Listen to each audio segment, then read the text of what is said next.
You don't need a mansion or a Hollywood name to leave behind a story that's more than just fame. Me to need a will, just a family, or a cat plotting world domination. Welcome to Celebrity Estate Chaos, where we prove a lot of things. Like how estate chaos isn't just for millionaires with private islands, anyone with stuff, relatives, or that one weird collection you think nobody's fighting over. And chances are, they will. Okay, so today's deep dive is based on this stack of sources you provided, articles, notes, all sorts of research, really digging into, well, a surprising truth about the apps and loyalty programs we use every single day. Right. We're talking about those apps, the ones on your phone that seem totally harmless. They promise discounts, points, or maybe just make life a bit easier. Yeah, the convenient ones. Exactly. But they might actually be hiding some pretty significant risks. And our mission here is to really unpack all that material you shared, pull out the most important insights, and I guess reveal exactly how something as simple as, like, scanning an app for a free coffee or using a loyalty card at the store could potentially put your personal data at risk.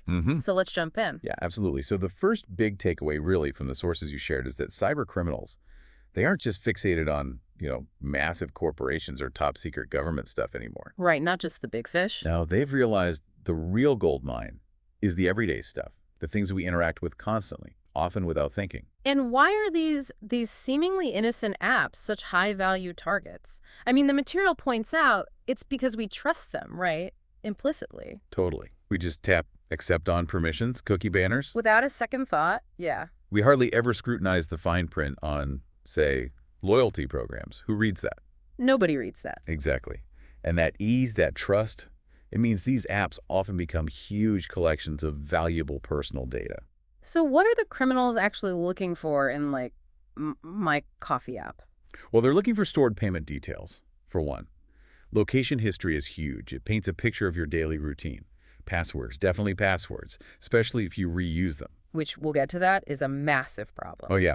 And just generally a detailed understanding of your personal habits. That's gold for targeted scams or, worse, identity theft. That makes sense. So, okay, how are they actually getting this information out? What methods did the sources highlight? The material discussed a couple of key techniques. Things like data scraping, which is basically automated bots just grabbing publicly available or, weakly protected info really fast. Okay. And the other big one is credential stuffing. Okay, credential stuffing, what does that mean exactly in this context? Right. So it's where attackers get their hands on a list of usernames and passwords from a data breach on a completely different site. Often something less secure, maybe an old forum you forgot about, or some small service that didn't have great security. Then they use automated tools to try those same username and password combinations across dozens, maybe hundreds of other popular apps and websites, your bank, your email, your social media. And I saw a stat in the material you provided that, honestly, it made my jaw drop. 65% of people use the same password everywhere. 65%, yeah. So if your password for that, I don't know, leaky old forum is the same one you use for your banking app or even your coffee app with a saved credit card. You're basically handing them the keys. That statistic shows exactly why credential stuffing is so incredibly effective and such a widespread threat. Yeah. And we've seen the real-world impact, right? Well, Your sources gave several pretty recent examples of breaches involving these everyday services. like the Tim Hortons app investigation, I remember that because it was tracking users' location even when they weren't actively using the app. Yeah. That feels pretty invasive, doesn't it? Definitely. Or the Adidas data breach that exposed customer order details. There's also that ransomware attack on United Natural Foods that actually disrupted supply chains for grocery stores. Wow, okay, so real-world consequences. Big time. And T-Mobile, they had that massive breach affecting, was it 37 million accounts? 37 million. It's huge. And it's not just retail either. The material mentioned a major dating app caught selling user data, apparently even to political groups. Oof. Yeah. And those large-scale phishing campaigns targeting advertisers on Facebook and Instagram, these aren't obscure services. Millions of people rely on them daily. Exactly. So let's say the worst happens. Your data is compromised through one of these apps. What are the potential consequences for you personally? Well, the material outlined a whole range of issues, from just annoying to, frankly, potentially devastating. You Yeah. could see fraudulent charges pop up on your credit cards, which is always a huge hassle to sort out. Nightmare. Identity theft becomes a very real risk. Hackers could take over your accounts, and not just the one that was breached, but others too, if you reuse passwords or have accounts linked. That domino effect again. Yeah, and like we touched on, your inbox could just become completely overwhelmed with spam and, worse, really targeted phishing attempts because your contact info and maybe even your habits are now out there on the dark web or somewhere. And speaking of linked accounts, the material also really highlighted the social media connection. Platforms like Facebook, Instagram, they're not just places to share cat photos anymore. No, apparently they're also major risk areas themselves. Gold mines for phishing, scammer playgrounds. And sometimes a bit leaky with personal data, yeah. But the specific danger the sources pointed to regarding linking other apps. What was that? Well, that convenience of log in with Facebook or log in with Google, it comes with a pretty significant risk attached. Yeah. If just one of the apps you've linked gets compromised, Uh-oh. it can create that domino effect we mentioned. Hackers might then gain access to your main social media account and potentially anything else that's linked to that account. Wow. Okay, that's a really critical point about convenience versus security. It's like giving one person keys to your house, your car, your office. Exactly. It's like putting all your keys on one ring and then, losing that ring. Okay, definitely something to think about. So what were some of the red flags the sources mentioned? Signs that might signal your social media account, or really any account, has been compromised? Well, besides the obvious stuff like strange charges or password reset emails you didn't request, the material had some really relatable, almost weird signs, like finding messages sent from your account that you definitely didn't write, or seeing login alerts from, I don't know, somewhere completely random, nowhere near you. Right. A sudden surge in following, like, tons of random crypto influencers overnight. That's a weirdly common one, apparently. Oh, okay. And of course, that classic scam message you sometimes get from friends. OMG, is this you in this video? Oh, yeah, don't click that. Definitely don't click that link. Big red flag. Those signs are, yeah, they're kind of hilarious, but also terrifying because they feel so real. And speaking of funny but terrifying, the sources you shared were just packed with these incredibly specific, almost absurd anecdotes. They really drive home how much data apps ask for and how strange the consequences of a breach can be. They really do. Like that example of a coffee app. What did it want just for a free muffin, according to the source? Oh man, okay, just for a single free muffin, this app apparently wanted your email, phone number, birth date, location. Okay, maybe plausible, but then horoscope, next of kin. Next it can. And your favorite childhood pet. It's like you just want a coffee, you're not applying for witness protection here. It's madness. Or the story about the cat app, where the user's cat could, like, paint on the screen. Yeah. Somehow, using this app led to these weird pop-ups appearing in Russian, asking the user to invest in goldfish NFTs. Goldfish NFTs from a cat painting app. How does that even connect? Who knows? It's baffling. That's wild. My favorite, though, I think has to be the dog training clicker app. Simple clicker, right? It somehow mysteriously linked itself to the user's Amazon account and started automatically ordering beef liver treats shipped directly from Poland. No way, from Poland. Yes. I mean, my dog would probably be thrilled, but seriously, that's a major security issue tied to a simple clicker. And then there was the cheese app example, Oh, the cheese app. which somehow resulted in the user's Instagram auto-posting cheese memes, but in Turkish. In Turkish. Why Turkish? No idea. And apparently it used saved payment info to start buying cheese-themed NFTs. I just want to look at pictures of cheese. I don't want to accidentally fund a Turkish cheese meme NFT empire. Right. And let's not forget the burrito app. This one demanded permissions for location, fine. Contacts, photos, microphone access, Bluetooth scanning, and blood type. Blood type. For a burrito bowl, are they planning on offering organ donation alongside the guacamole? It's unbelievable. But these examples, while, yeah, they're presented with humor in the sources, they highlight such a crucial point.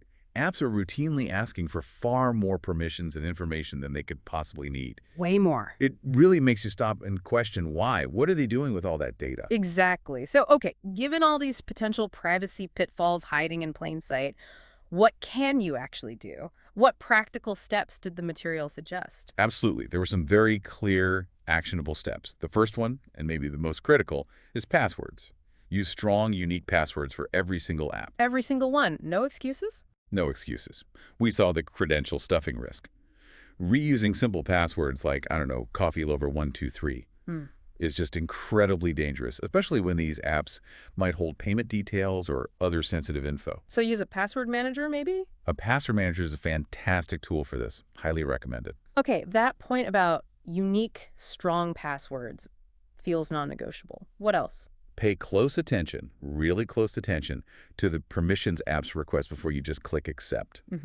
Those examples we just talked about, the flashlight app wanting your contacts, the burrito app wanting microphone access, those should make you pause.